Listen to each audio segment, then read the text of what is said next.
Hey everyone, it's Lindsay. Welcome back to my channel and welcome to my May coffee chat. If this is your first coffee chat that you're catching, hello and welcome. I'm Lindsay. I'm the author of these two little bad boys back here. And at the beginning of every month, I wrap up the previous month where I talk about all my writing, all of the publishing stuff going down, all of the books that I read and enjoyed, and some life updates. This is a great way for me to just catch up with you. You catch up with me. You let me know down in the comments how your month went. We just chat, we hang out. So grab yourself a nice little warm beverage and sit down, cozy up, shut up, no just kidding. And let's talk about some writing.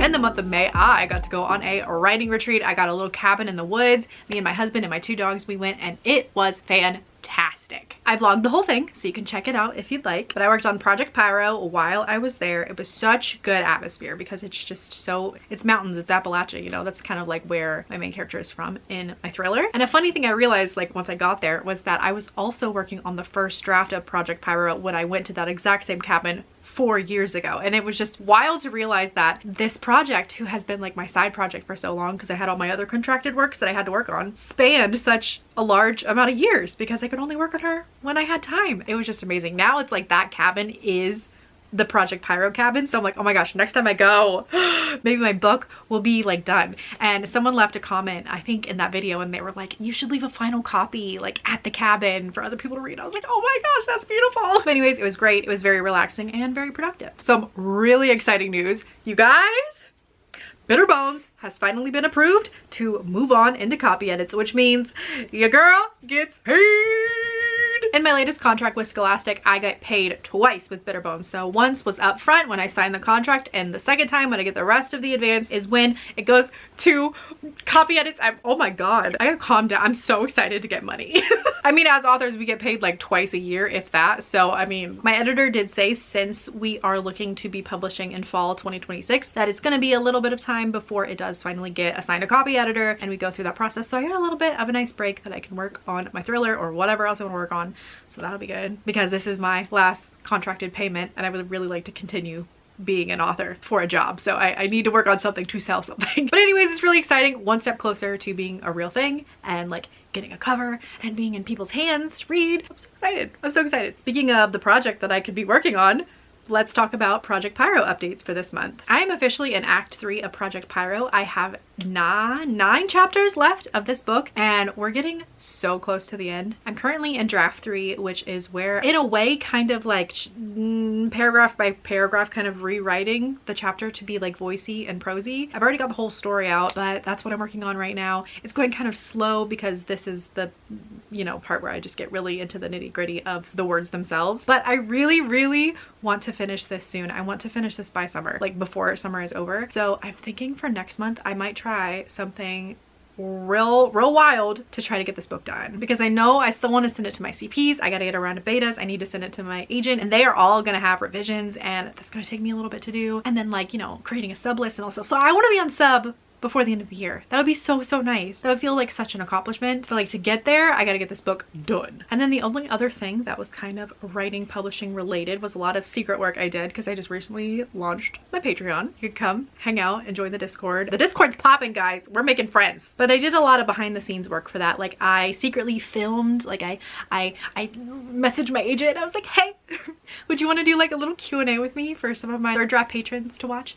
And she was so kind and said yes and met up with me and we just had a great chat and I filmed that and that was so fun. I learned so much from her. I also spent this month in talks with an artist to commission some coloring pages for scenes from the Odds and the Glass Witch to give out, so that was really fun. And then just, yeah, a bunch of like admin things to prep, make sure the Discord was ready so I could like host a bunch of different conversations with you guys and get to know you and your projects and all that kind of stuff. So yeah, a lot of boring behind the scenes stuff, but that's like, I feel like where a majority of my work hours went this month. I'm really hoping in June I can kind of get like back to baseline and really focus on writing and finishing Project Pyro. Now let's talk about some reading in the month of May.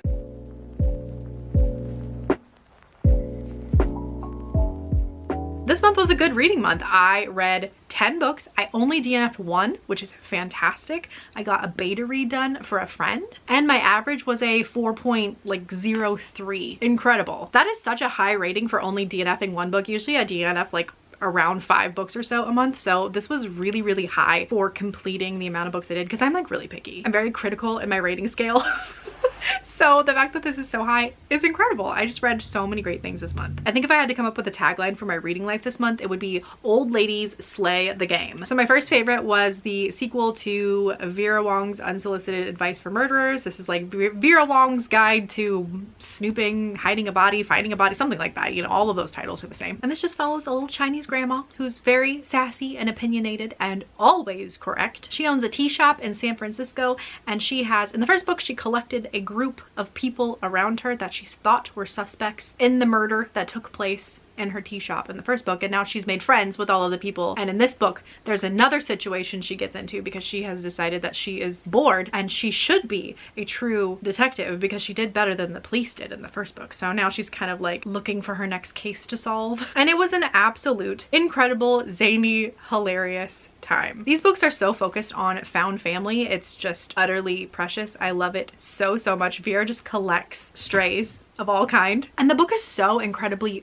voicey. Like, I'm just always in awe about how well this is done and how immersive this is as a third person narrative. Like, I think first person, it can be really easy to get into a voice, but with third person, it's a little bit more difficult. So I just feel like I learned so much from this story, and it's one that I need to get a physical copy of so I can like tab and highlight and really, you know, analyze it and study it so I can take that and hopefully apply it in my own craft. I love this book, and it was absolutely a win for me. It was going to be probably my favorite book of the year. But then I read the next book, and that is Dissolution by Nicholas Ames. Now, I read his debut novel, Ascension, last year, and it made, I think, my top 5 favorites of the year. He writes these really interesting, edgy sci-fi thrillers with like light horror elements. His first one was about a team of explorers that go to this mountain that randomly popped up in the middle of the Pacific Ocean. Like, they're like, we just woke up one day and there was a huge mountain, and it absolutely devolved into this like breakneck, fast-paced, wild ride. So I was super excited to pick up his sophomore novel, which was this one, and it just came out, and I loved it.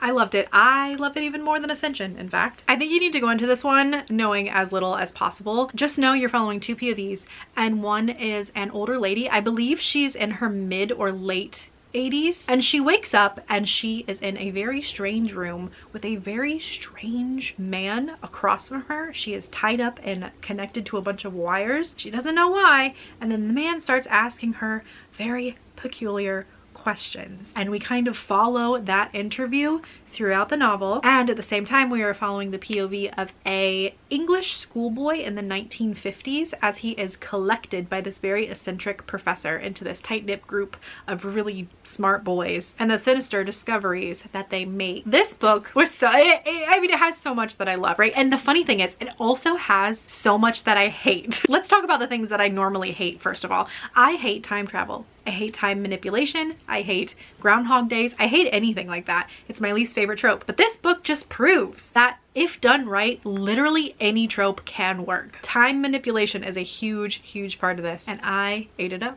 I ate it up. This is so far my favorite book of the year. Isn't that just so wild? The plot is like super twisty. You never quite know what's happening, what's coming next, where it's going, and I loved that. But what really grounded this story for me was the characters themselves. Our elderly female protagonist, total badass, love her, absolutely deserves all of the flowers. I loved her with my whole heart, and I hope that when I am her age, I am like half the woman that she is. And at its heart, this book is a love story. It is an ode to the power of love. It made me cry at the end. It made me cry, I think, twice or 3 times. It was just beautiful.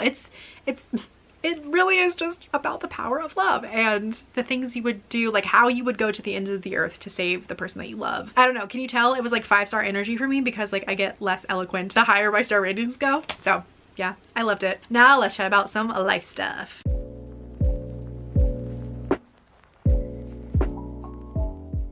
Because so much of this month was spent on, you know, prepping the Patreon, writing, traveling, that kind of stuff, I didn't do that much outside. I did a couple crochet projects. I had a friend who's having a baby, and I crocheted her a little fox. And then for my Patreon, I did some giveaway stuff. I made like a couple different prototypes of the Rosie that I'm giving away. Rosie is the main little bunny sidekick character in my book, so I crocheted some of these, and I'm gonna be giving them away to a 3rd draft tier patron.